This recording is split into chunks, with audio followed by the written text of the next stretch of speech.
Hai semuanya, jumpa lagi dengan Kak Ruli di sini. Hari ini kita akan bahas tentang bab koloid ya. Ini bab yang paling gampang di kelas 11. Ya, materi bab yang paling terakhir ini juru kunci.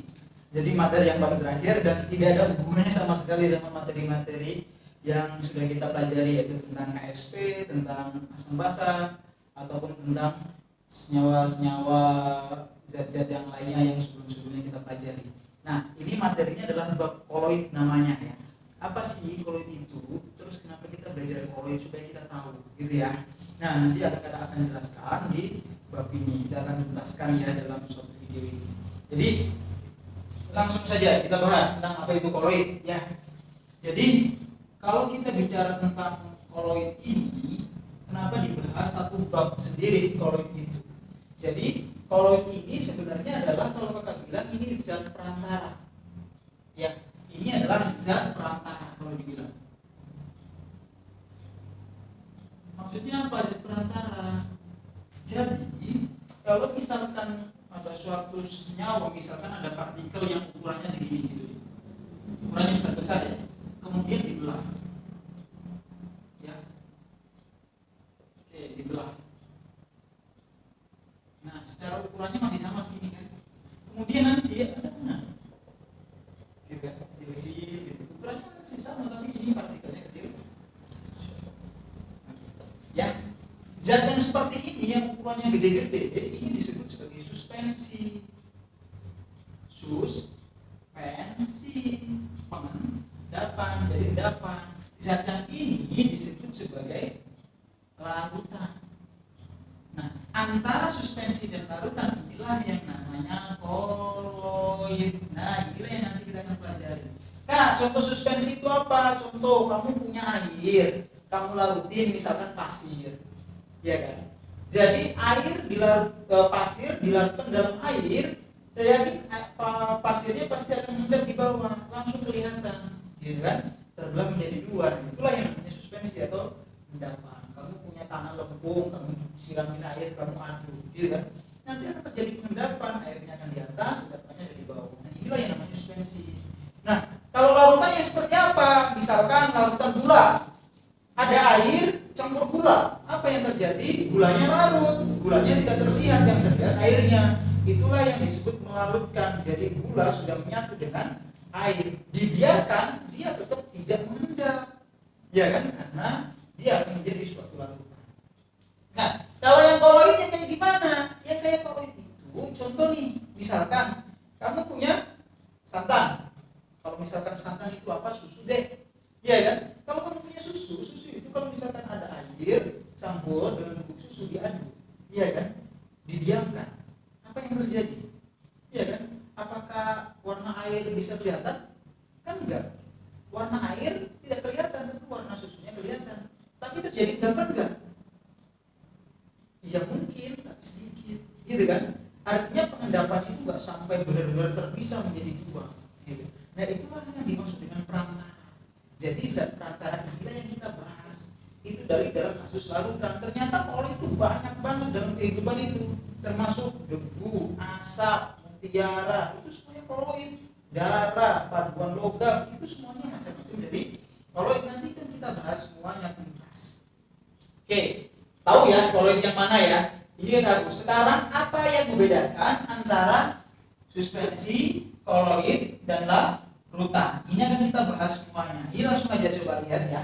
Dilihat dari yang pertama itu dari jenis ukurannya, supaya kita tahu. Ukuran apa? Ukuran partikel zat terlarut. Misalkan, kalau misalkan dia suspensi, ukurannya siapa yang lebih besar? Suspensi atau koloid? Ukuran partikelnya pasti suspensi, ya kan? Makanya dia bilangnya suspensi ini ukuran partikelnya itu lebih besar dari 10⁻⁵, gitu kan? Diameternya. Ya, sebentar, milimeter atau sentimeter ya? Sentimeter ya. Nah, ini karena minus. Kemudian larutan, ya kan? Bisa dikoloid dulu itu antara, ya kan? Ini harus kurang dari ini ya. Jadi, nah ini sentimeter juga, ini juga sentimeter. Jadi antara 10⁻⁵ sampai 10⁻⁷. Nah, kemudian si partikel ini 10 pangkat minus 7 dia kurang dari, sorry. Jadi ini kurang dari 10 pangkat minus 7 cm. Ini ukuran partikel dari larutan. Ya, contoh tadi, seperti ini, inilah contoh ukurannya. Dia harus lebih besar dari partikelnya adalah 10 minus 5. Nah, ini antara. Ini kecil harus kurang dari ini.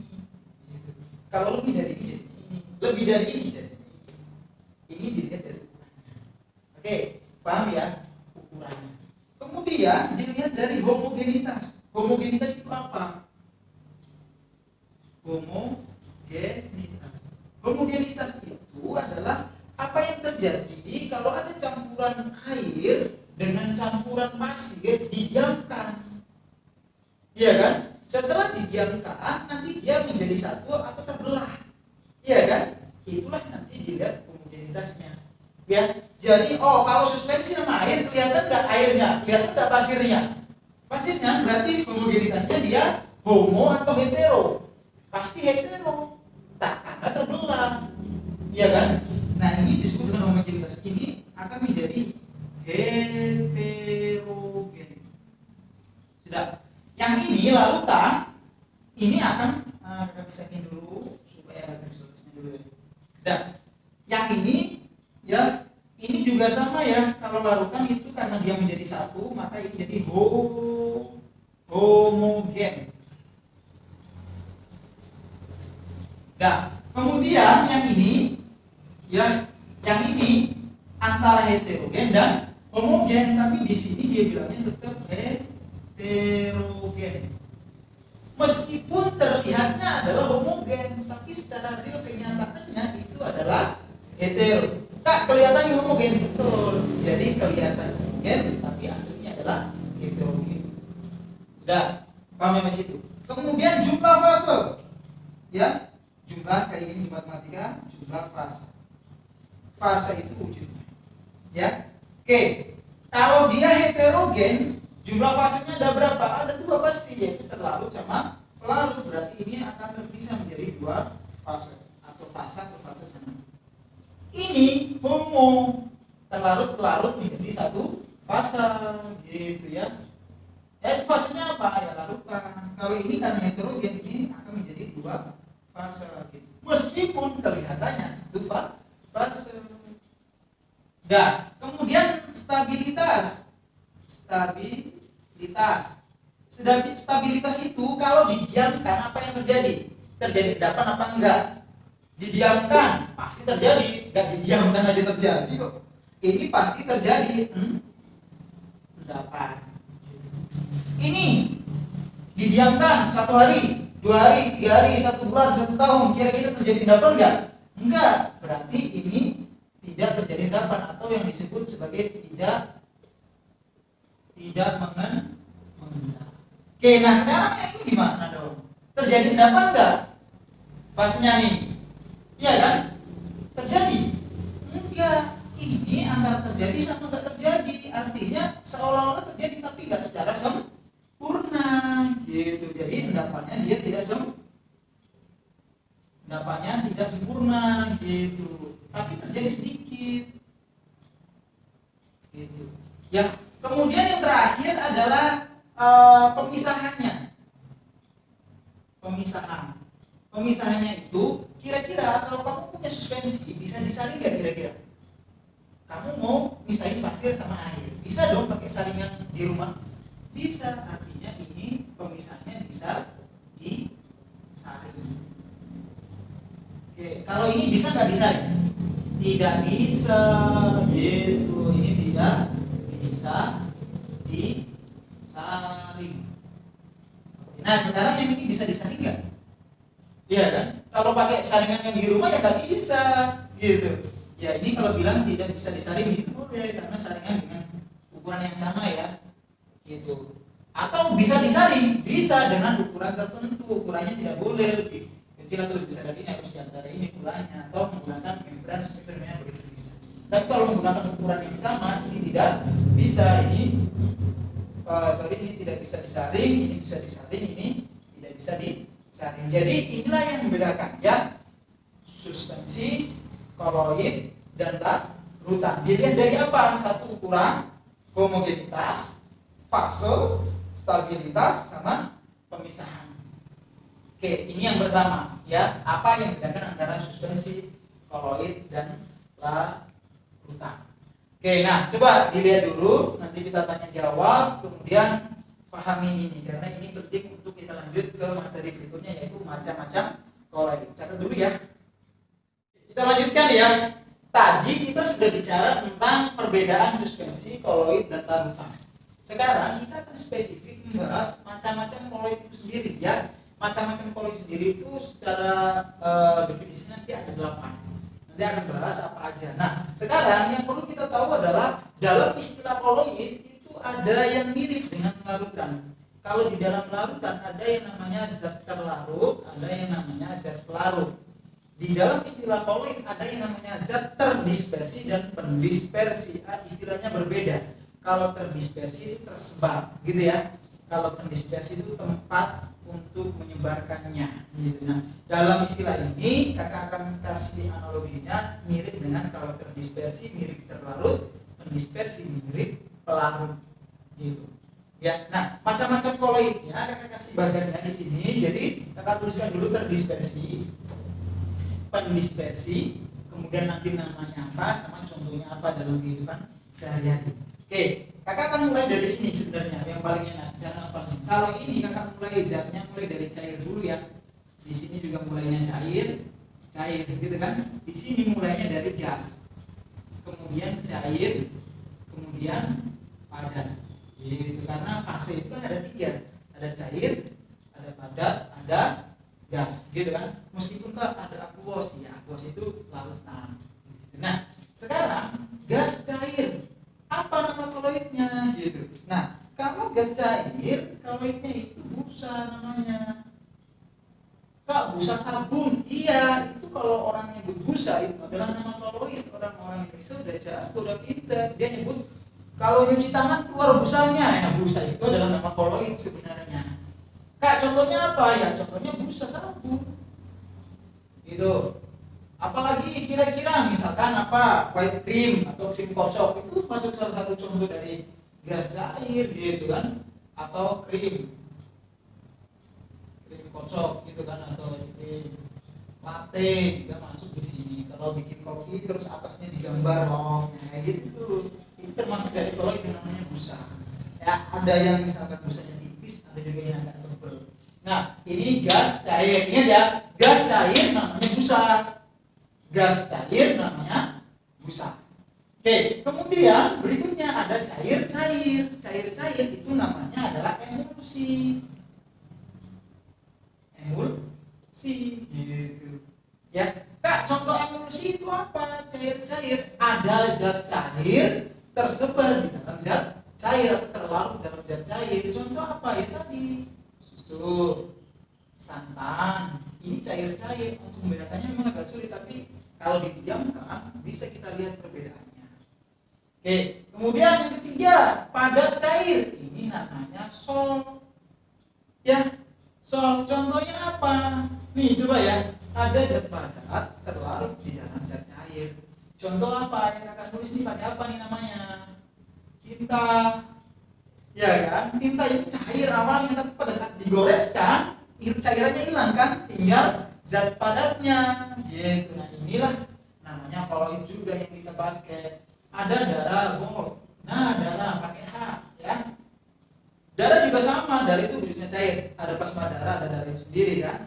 Nah, plasma itu cair, gitu kan. Nah, itu kalau digabung jadi namanya koloid. Udah, tinta, darah, gitu kan. Kemudian cat rumah, itu semuanya adalah padat dalam cair. Ini ilmu yang sudah dipakai, gitu kan. Nantinya kita akan pelajari. Nah, istilahnya nanti tetap sama. Ada busa, ada emulsi, ada sol. Oke, sampai sini paham ya? Nah, sekarang kita lanjutkan. Bagaimana kalau yang pendispersinya kita rubah jadi cair, jadi padat? Berarti kan padat, iya kan? Ini juga jadi padat dong. Iya, ini juga padat. Kita tuliskan 3 langsung. Ya, kemudian yang di sini kita urutkan lagi. Gas, cair, padat. Berarti gas, cair, kemudian padat. Gitu kalau gas itu namanya busa. Jadi kita tuliskan di sini tetap busa lagi. Kok sama kan?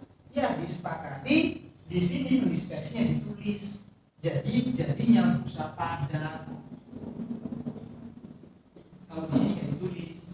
Ini cair tadi adalah emulsi, jadi emulsi padat.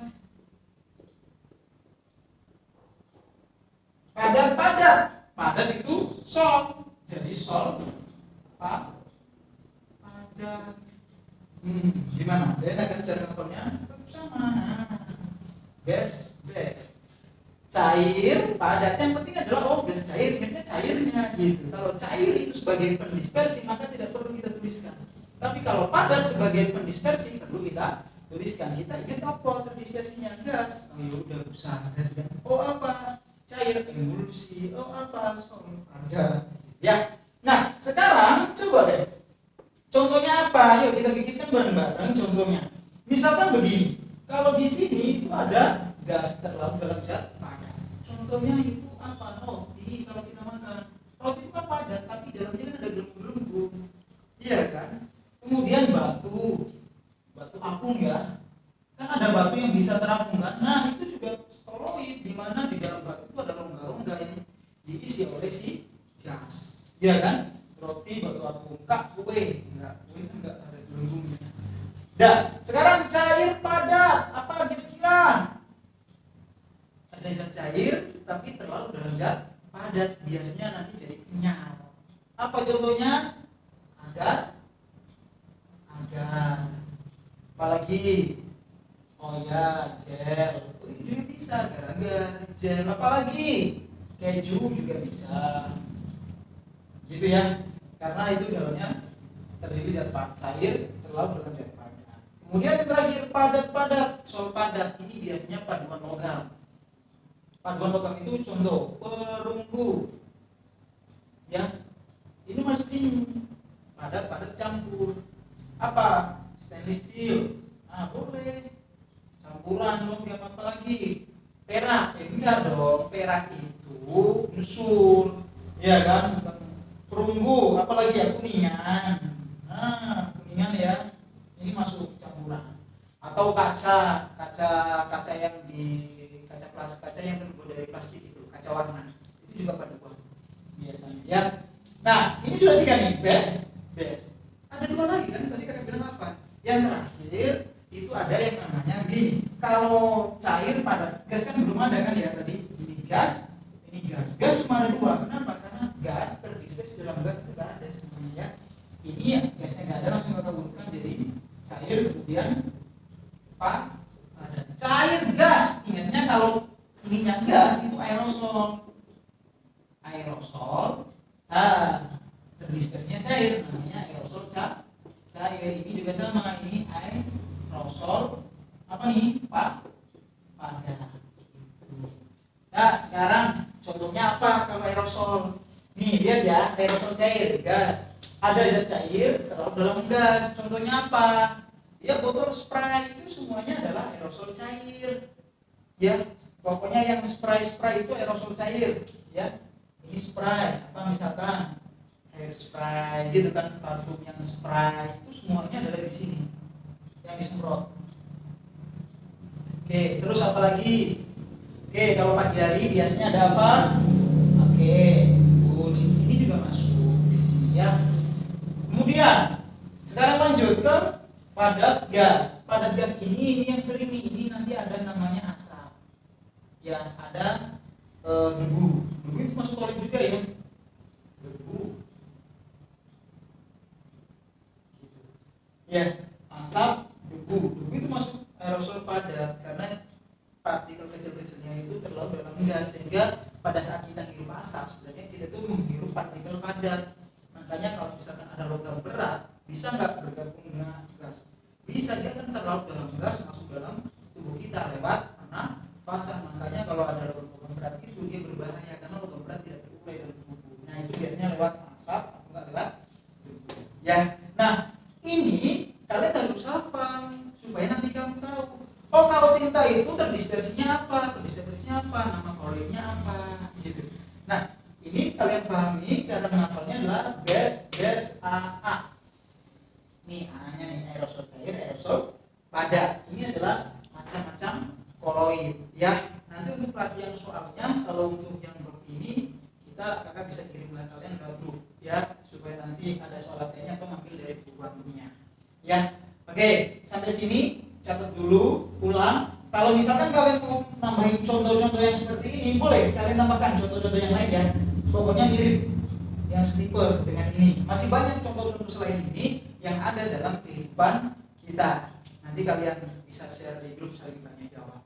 Oke, silakan cara dulu ya.